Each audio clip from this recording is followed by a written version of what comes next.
The following podcast is intended for mature audiences. If you enjoy our work, please like, comment, subscribe, and follow the links in the description. Thanks for your support, and enjoy.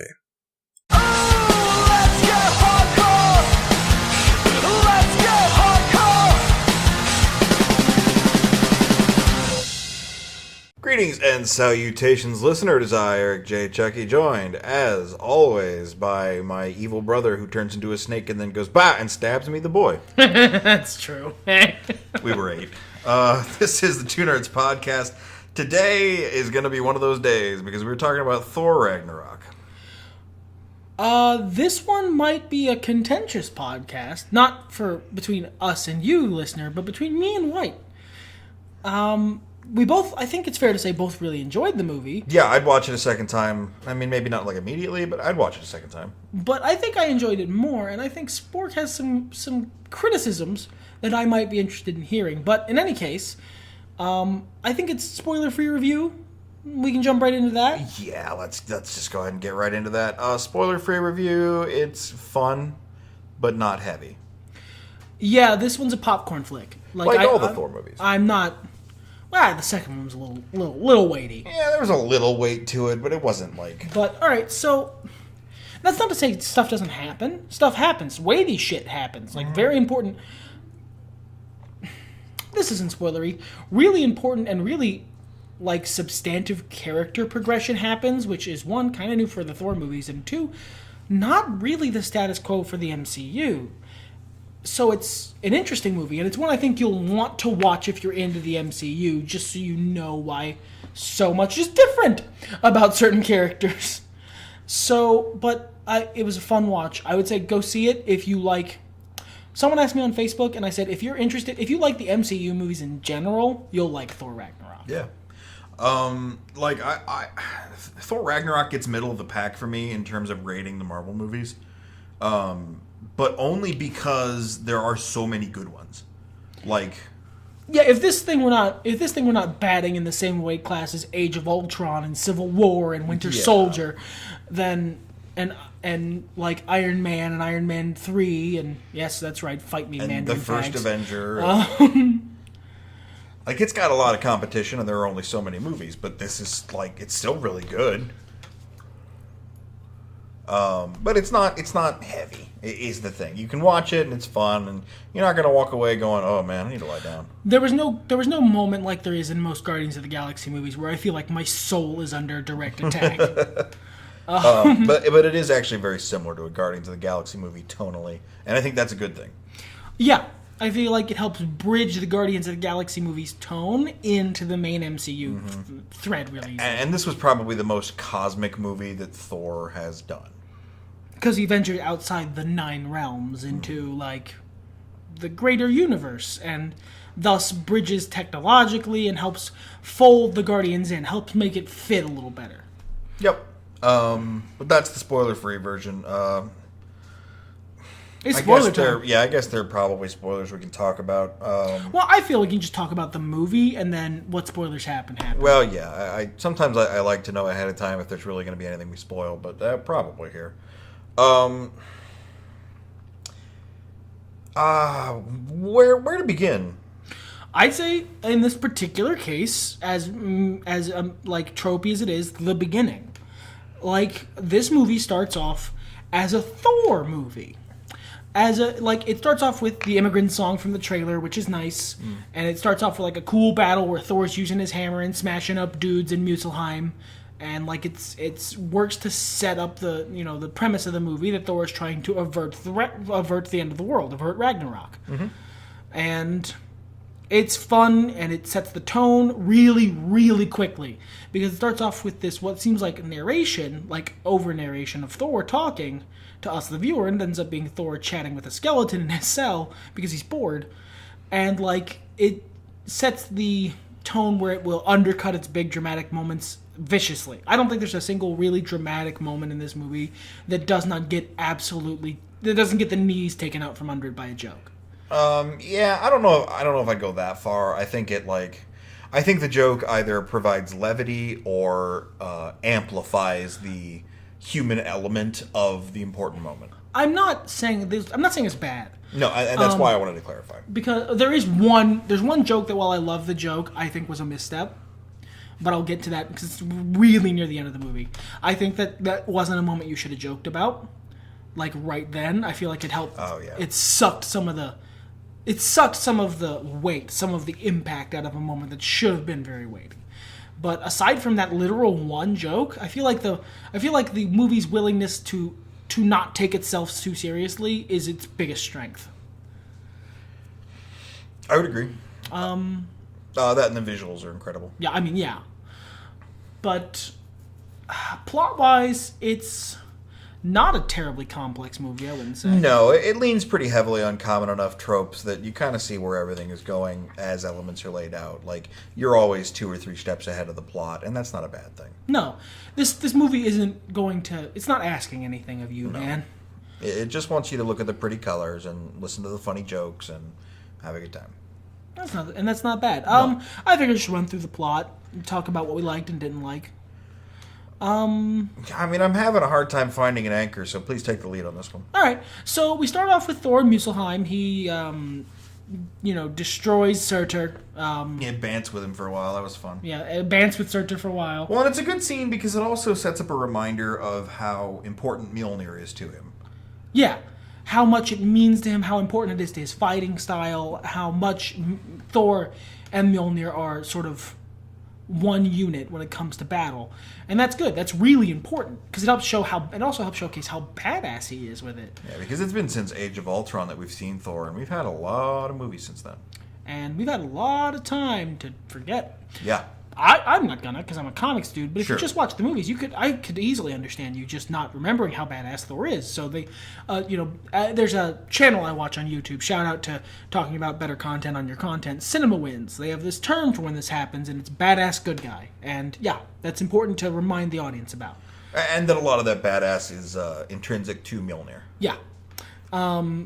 So then he destroys Surtur. Shout out, best joke of that was, Surtur goes, Thor, son of Odin.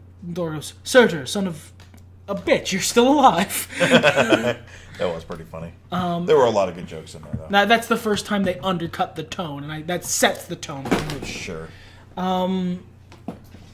Then he goes back to Asgard to get Surtur's head, his skull, just safely in Thor's vault. In Odin's vault. In Odin's vault, yeah. And he comes across Anthony Hopkins playing Loki, pretending to be Odin. And Anthony Hopkins is having the best fucking time. He's enjoying this scene because he's usually got really weighty, kind of like very overwrought material to work with. Anthony Hopkins' first line, I believe, is "Oh shit." Not his first line. He has like some stuff like "Good job, everyone." Oh yeah, that's true. Bravo with the people. He's watching a play, which is which is a really hammy, overacted version of Loki's quote unquote death scene in Thor, The Dark World. And what was that, Matt Damon? It was Matt Damon playing Loki. Yeah, and then it was a Hemsworth playing Thor. Yeah, his one of brother, the lesser yeah. Hemsworths. And who was Odin? I don't remember. It was someone important. Yeah, it was some other cameo. I don't remember. Though. It was a really important actor. I just can't remember off the top of my head. It's very funny. Yeah, it was good shit. So, basically, but he sees Thor and he goes, "Oh shit!" Yeah, and Thor already knows. Thor's twigged to what's going on because there's a giant statue of Loki with his cool hat and this like wanky play about how great Loki is, and Thor already knows that Odin's not on Asgard because Surtur told him so. Yeah. So he puts it all together and goes, "Oh, it's you, asshole." So he outs him, and then they go to find Odin. They go to Earth because that's where Loki left him, and the nursing home Loki left Odin in is been destroyed, so they don't know where he is. And that's when we get our amazing cameo from Dr. Stephen Strange.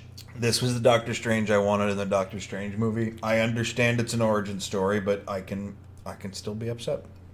I liked Doctor Strange the movie, and this is still Doctor Strange. The Doctor Strange I want to see going forward. Yep. The origin story is what the origin story is, but he's had time to come into his own now. He's a magic man with sorcerer powers, and he effortlessly wrecks Loki in terms of being a wizard. Yeah, it was pretty fun. the whole scene was just really, really enjoyable. But he basically sends them to Odin, and Odin has been without the Odin Force for too long. He's been without his powers for too long, and he's dying. So, like, they have a very tender moment. Odin turns into gold dust. Not the wrestler, but literal golden dust. Yeah, but right before he does so, he's like, I mean, I never told you guys. Again, Odin, worst father in the galaxy. Oh, I have the Odin sleep. I can't be bothered with responsibilities. Worst father in the galaxy. Batting 1,000 Father of the Year Odin. Says, I never told you guys, but... I don't know. I think maybe Eco might be worse. No, I don't think so. Okay. Ego managed to kill hundreds of his offspring over the course of like genocidal attempts at making the perfect offspring, and was trying to take over the entire galaxy with versions of him. And Odin is still a worse father somehow. It's like he says, "All right, so I never told you, but." So, me being immortal is the only thing that's kept your older sister, who I never told you about, who's super way more powerful than you guys, because she's my firstborn, in prison. So I'm dying now, and pretty much as soon as I die, she's going to come and wreck your shit, lol, bye! And that... In a long-standing tradition of not dealing with my shit. Peace. In a long-standing tradition of checking out just when shit's about to go down, so others have to clean up my messes. Odin out. And yeah, I mean, Hela basically shows up, and she's got this great entrance, phenomenal performance. Kate Blanchett. Yeah, by Kate Blanchett. Just exceptional, and I love the design of her outfit and her stupid hat, and I like that she's like this snarky villain, that she's got a lot of Loki in her, which she should. But I'm gonna let it go. Basically, my complaint here is that, first of all, the Marvel Universe doesn't do Norse mythology correctly, and then a step removed from that, the MCU doesn't even do Marvel Universe Norse mythology correctly. But Hela is supposed to be Loki's daughter. Yeah. Well, I know you knew that. I don't know if they know that. Ultimo Dragon, I don't know if he's up on his... Hela's not Loki's daughter in the Marvel comics either. I don't believe she is, no. They don't... That's, for me, that's, like, because Thor's also supposed to have red hair, and... No, yeah, sure. I like, don't... they were never trying to be correct. Well, and it mattered There's no less scene back where then. There's no scene where Loki lets a horse fuck him, either. I mean... Well, if you've been on Tumblr... No! Not about this, and I'm not going. Listener, if you are of the age of consent, why don't you Google Loki horse fucking and see what you get? You let us know in the comments. Don't do that. Every day we get further from God's light. Don't make it worse. But closer to Loki's. Anyway, yeah, Hela shows up and wrecks the both of them. And yeah, like, effortlessly. It's really clear that they are not on her level. She, like, destroys Mjolnir. Her first act is to smash Mjolnir, like... She crumples it in her hand like a fucking paper cup. It's really funny. And then I forget who decides it's a great idea to go back to fucking Asgard. Loki, because Loki's a coward. Right. Oh shit, escape, take us back. Thor immediately goes, no, stop! So she rides the Rainbow Bridge with him, and They set up, Odin says, she draws her power from Asgard, and every moment she's on Asgard, she's going to get more powerful. Yeah. So Loki's a dumbass, and she immediately gets back to Asgard, and just, like, clowns two of the Warriors 3. Yeah, like, kills them. Like, dead. Yeah, she murders them. Volstagg dies in, like, 2 seconds after she comes through the portal. Fandral lasts another 2 seconds maybe after that. Sure, which I thought was kind of a shame. I think the Warriors 3 have a lot of potential, and I think they could have done, like, shit with them. They really were never going to get any love. Right. So, why bother? And they had a good showing in Thor 2. Yeah, so. And Hogan gets a little spotlight in that he spits in her face, as it were. Yeah. Before she murders him. That's later in the movie, but that's what happens. There's a character we missed the introduction of, which is Karl Urban's Scourge the Executioner. Perfectly done, sir. Yeah, Karl Urban was great in this film. But she sends Loki and Thor off spinning, basically. Yeah, she kicks them out of the Rainbow Bridge. She thinks they're dead. They both end up on Sakaar, a world at the edge of the known universe that is the home for lost and broken things. It's, a world filled with portals where shit that gets lost in space-time ends up. They already sell that time flows weirdly there, and that, stuff that happens on Sakaar isn't necessarily going to take the same amount of time as stuff that happens elsewhere. They sell that really well. Yeah. Because, it seems like Thor and Loki leave at the same time, but Thor actually has shown up, 2 weeks later. Yeah, 2 weeks later. And they're explaining that time doesn't work the same way by the Grandmaster. The Grandmaster played beautifully, wondrously, curiously, by Jeff Goldblum. Even with Korg, I think he's the best character in the movie. Well, yeah, he's Jeff Goldblum. Of course you're going to think that. Yeah, I mean, but just, he's phenomenal. He's a despot, but, he's really reasonable. So, when more evil people around him are like, yes, let's be evil. Specifically speaking of... His straight person. Yeah, what's her name? I don't know. I'm going to look it up. It's some kind of gem. Anyway. When she's like, yeah, do this fucking awful thing, he's like, no, what, no, why would we do that awful thing? I'm not going to spoil the lines for you because they're epic, and you deserve to hear them on your own, listener. Honestly, I'd say my favorite character in this movie was Thor, because he was, they let fucking Chris Hemsworth be funny, and he's a really good comedic actor. Yeah, and I like that they didn't take away from Thor being a meathead. At no point in here did Thor seem like he was ahead of the plot. Sometimes he seemed like he was behind the plot. And his priorities were, man, if you guys have played D&D or anything like that, he's the muscle. He's the dumb muscle. He's Grog the Barbarian. Yeah, that's where his priorities were, and it's fantastic. He's the one whose player looked at the DM and was like, "I want to have Fuse." So Thor gets attacked by locals and gets quote unquote saved by a drunken Valkyrie. We find out the last Valkyrie. We find out through the course of the movie, based on Brunhilde. Yeah. But they never give her a name in the movie. No, played by Tessa Thompson. On the one hand, I really liked Valkyrie in this movie. Her character's name is literally just Valkyrie. I really enjoyed it. I think she was a fucking great character. I loved her drunkenness. I think the actress did a fantastic job. I like that her and Thor weren't a thing. I like that they weren't a romantic item. They did tease that a little bit, but I enjoyed that as well. Hashtag Thor Sif for life, okay? Yeah.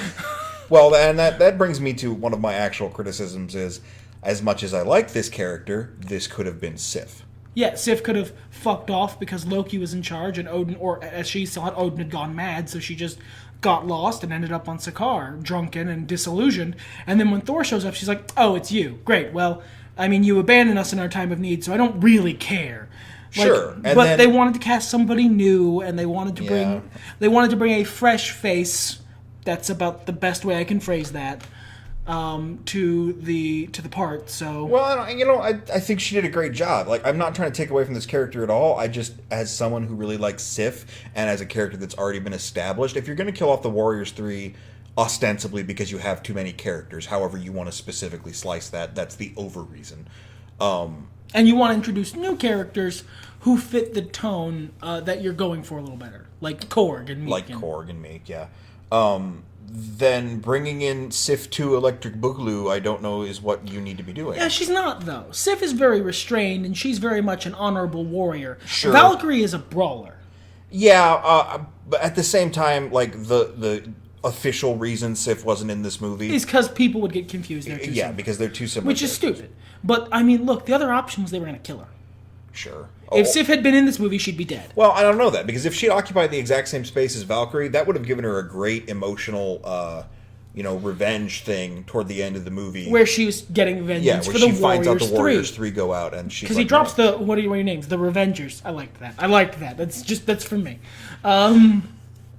He drops the name, and that would have been, Sif is getting revenge for the Warriors 3 when she finds out they're dead. But, they do fine to set up Valkyrie.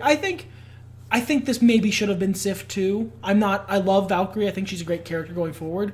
I don't know where the hell Sif is more the problem. That's also troublesome. I don't want you to kill off Sif, but if you had killed her to introduce this character, I get that as well. If you'd killed her with the Warriors 3, like in that scene where she murders Fandral and...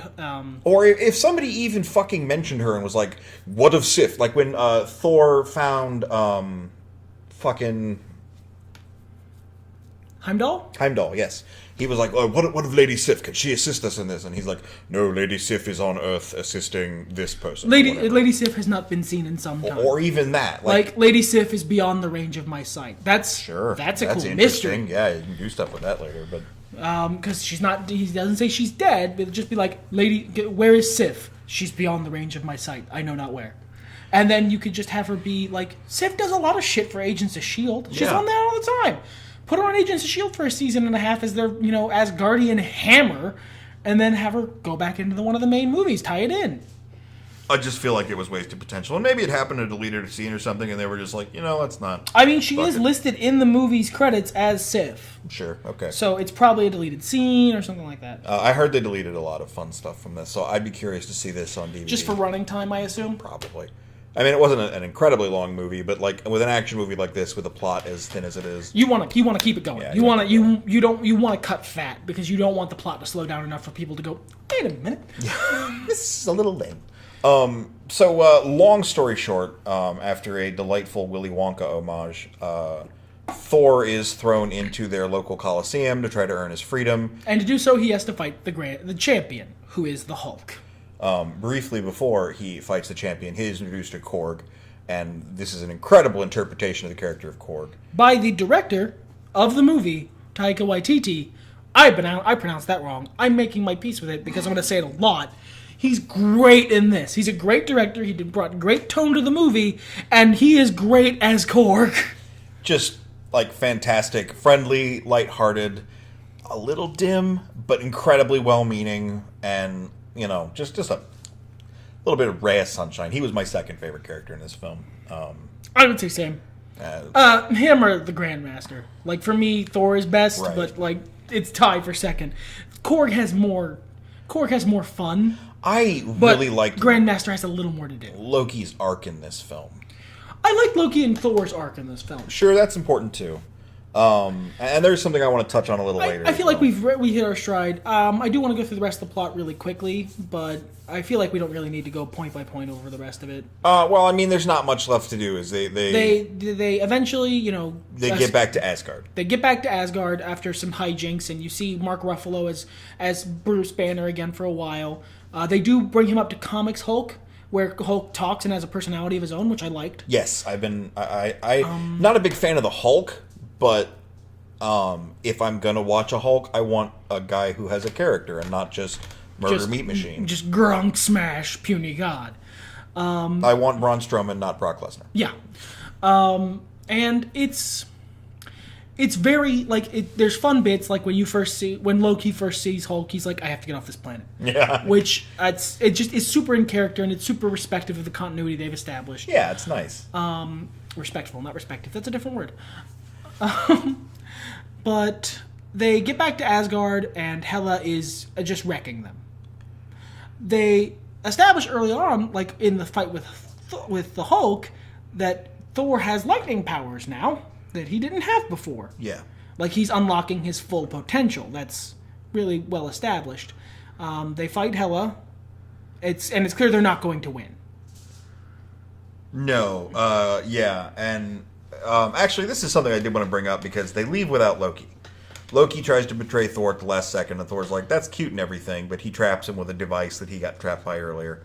Because, like, I wanted to bring that up. When they're in the elevator having their discussion about, like, their lives and how, like, Thor and Loki both agree that Loki should probably stay on Sakaar. Yeah. Because he could do well here. It's lawless and chaotic, and this is your jam. You'll do really well here.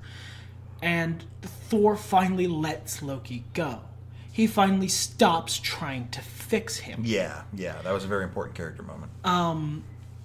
And then Loki, so used to being able to go, like, to being the edgy teen, when Thor stops trying to fix him, he has this moment of, shit, I'm the asshole here, aren't I? He's never had before. That doesn't stop him from trying to betray Thor, though. No, because he is who he is. Yeah, he is who he is. But Thor, actually, this is the one time where Thor is canny in the movie. He outsmarts Loki. He just fully outsmarts him. And then he, like, says to him, this is us. I trust you, you betray me, and round we go. I'm disappointed because you could be better. And Loki does show up later with his big damn heroes moment. Korg and a big damn heroes moment. It's good shit. But basically the plan becomes they realize and put things together that they're trying to cause Ragnarok, not stop it. Because the longer Hela's on there, she's eventually going to get out of... Because this whole movie, Heimdall has been keeping her in Asgard by hiding the key to the Rainbow Bridge from her. So if she gets out of Asgard... Heimdall's a fucking badass in this movie. Heimdall's amazing. I've been waiting for this like Heimdall unleashed moment for a while, and it's worth. And like I like it because he's a badass, but he's clearly not Asgardian royal level badass. Right. He's clearly out of his league fighting Hela, and that's important. He's clearly out of his league fighting fucking Fenrir. Yeah, the fucking Hulk Fenrir fight was amazing. Hulk fights Fenrir. Everything, all of my joy. Speaking of Sif, that dog needed a sword, but otherwise spot on.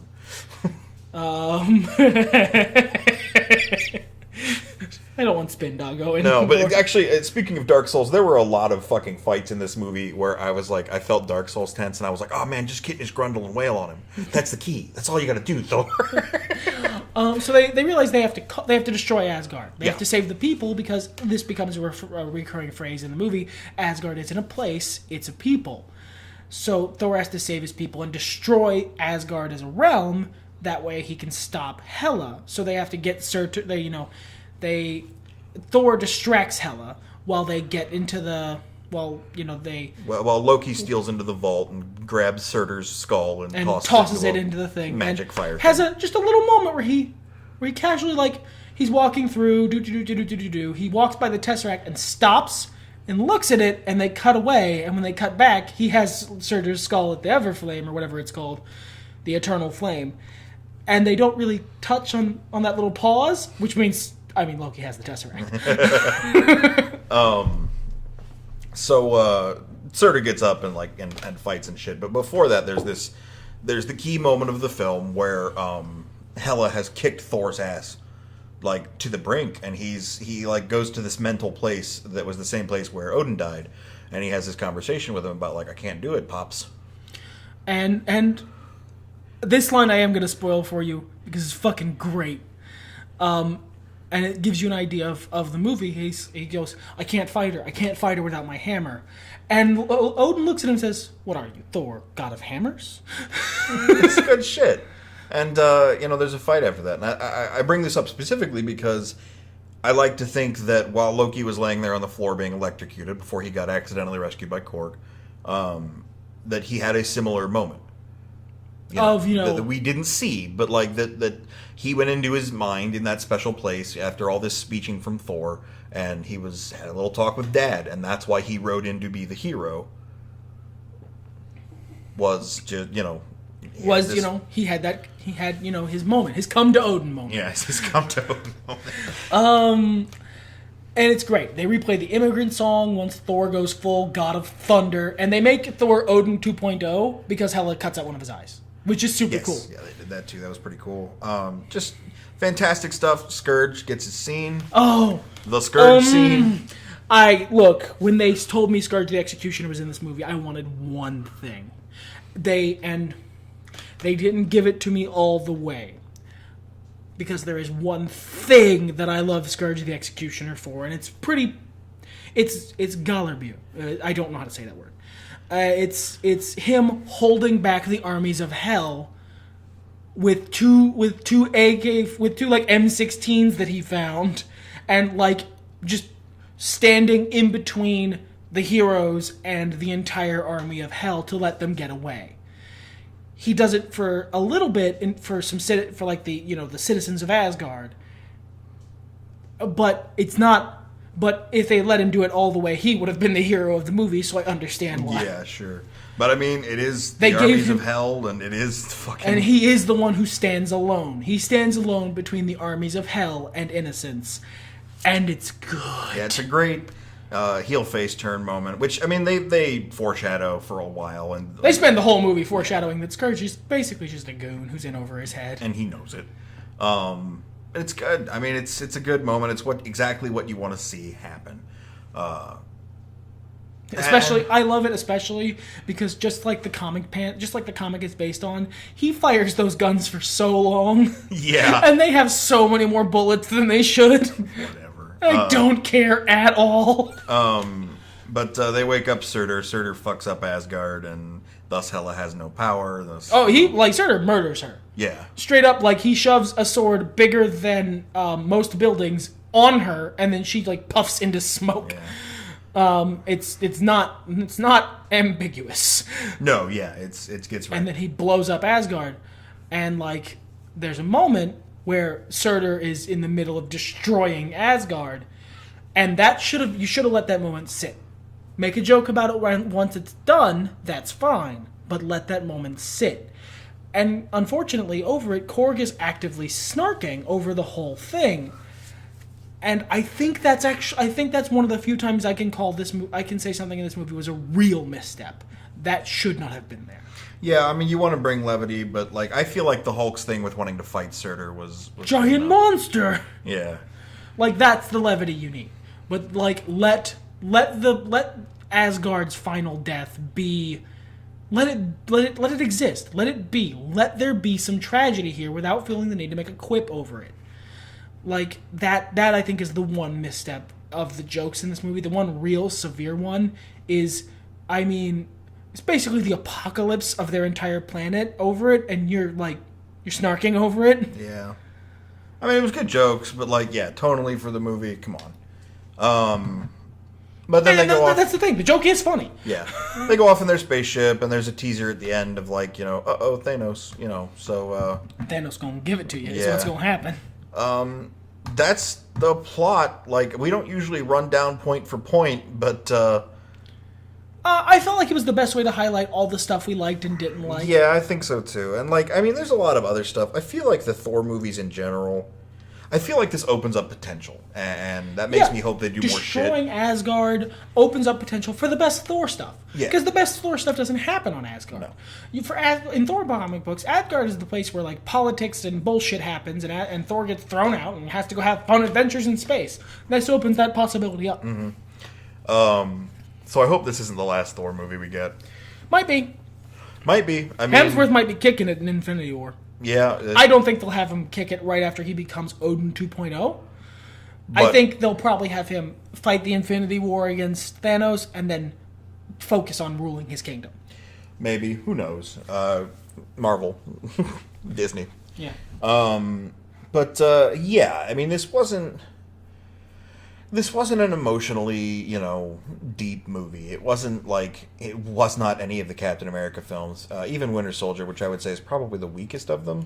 It wasn't, in terms of emotional depth and seriousness, it goes Marvel Netflix series, Captain America movies, Iron Man movies, Guardians of the Galaxy movies, Thor movies. Yeah, because even Guardians of the Galaxy has a lot of pathos and a lot of really touching moments. But it's not what I expected. I expected this to be a more fun Thor movie than the last two, and it was. Yeah, it was. It's definitely the best Thor movie. Also, there's a bunch of stuff that we did not cover. Oh, lines especially. For the dialogue alone, it is worth seeing this film. Watch this film, because honestly, the plot is not the important part of this movie. The fun action scenes, the great fight scenes, and honestly, the 99.999 repeating % amazing jokes. Yeah, and just moments and bits and everything. Fortunately, we don't have to worry about them doing financially well, because 2 weeks in a row they were number one in the box office, and this week they beat the Justice League, I believe. The Justice League. So I don't know if they're still number one in the box office, but Thor's doing just fine. So I'm gonna check to make sure they beat the Justice League. I honestly don't know. Watch it at your leisure, but I would definitely suggest watching it. I actually saw the trailer for Black Panther during this. I haven't seen it yet. You guys know how I do about trailers. I'm not a big fan of them. I was already hyped for this film because I love Black Panther. If you remember way back in our podcast where we were talking about superhero movies we wanted to see. Black Panther was one of them, along with Wonder Woman. Here we're getting all our wishes. Yeah, go back to several years ago, and Black Panther was on both of our wish lists for a movie from the Marvel Universe. And it looks like they're really going to deliver. I love a lot of the visual style they've lent this movie, and I love a lot of the actors in it. So I'm really looking forward to seeing that in 2018. And then it's Infinity War, and then whatever comes after that. Or maybe Ant-Man comes first. I don't know. Ant-Man and Wasp. Ant-Man and the Wasp. They said Ant-Man and the Wasp is going to be a romantic comedy. I can't find the numbers really quickly on Thor versus So if Justice we're wrong, League. mention it in the fucking comments. I mean, whatever. It's doing well. Yeah. And it's already, it made back its budget and started turning a profit in its first weekend out. So whatever. That's all you can ask for, man. I want comic book movies until the end of time. And this was a good addition to that. Hopefully, Eternal Wheel. I want them to keep exploring new concepts, I want when, I can't wait for Black Panther. Like, I'm so hyped for it. Sure. I don't talk with people about it a lot because I feel like it's almost weird how hype I am for Black Panther. Well, you and I watched the most of that series before we lost whatever service it was on, and that was cool as hell. There's the Black Panther comic books, which are great. Oh my God, yeah. And like, not like altogether good. And I hope they explore some of that in the movie, because in the comics, Wakanda's a bunch of dickbags. They do have a morally gray existence. By the very nature of being a secret society with the kind of technology that could help everyone that they're all hoarding for themselves. And like cures for unnamed diseases which are ravaging the entire landscape of the continent around them. And they're just like, nah, we're good. Like, they're not great people, but they're really interesting people. It's a really interesting culture. Yeah, and like meshing high technology with tribalism. I mean, they kind of do that with Thor, but not in the same way. This is much more earthbound, and that perspective is much more interesting than the alien option. Also, Claw and Killmonger are both in this movie. Sure. And dude. Isn't White Gorilla too? I think so, but I don't have it confirmed. If he's not as Gorilla, his character is. Yeah. But I hope once, the current cast is done being these roles, before they recast them or decide to reboot the movies or whatever, they explore other properties or other characters. Give me a different set of Avengers. That's actually that's the plan. Is it the plan? That's fantastic. The plan for what, at least as far as I've heard, is Infinity War is the end of this phase of the Marvel universe. Right. Shit's going to be changing, and you're going to see different things after it. Yeah. Like, the end of this shit's gonna end. People are gonna go away. If you wanted my, prediction, I'm gonna say we'll probably lose Cap. Sure, and that only makes sense. Steve's probably gonna get taken out. I wouldn't be surprised if we lose Tony.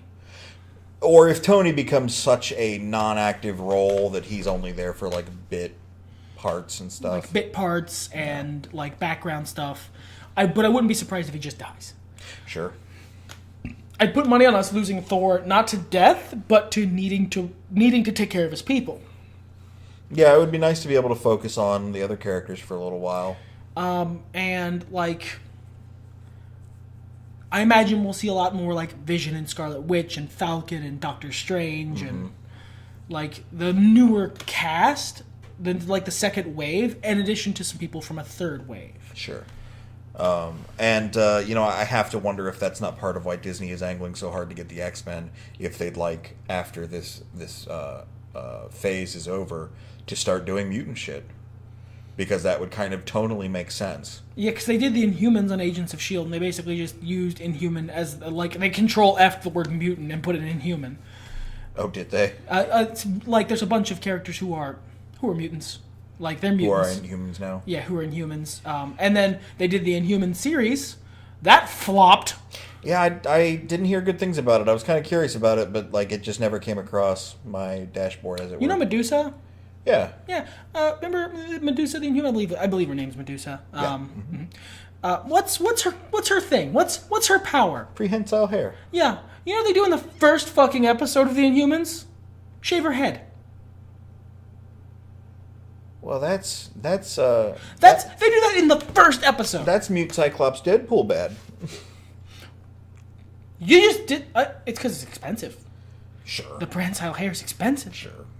Black Bolt's powers are not expensive, dude. I mean, but at the same time, there's a lot of political drama in the Inhumans. They could have just leaned on that.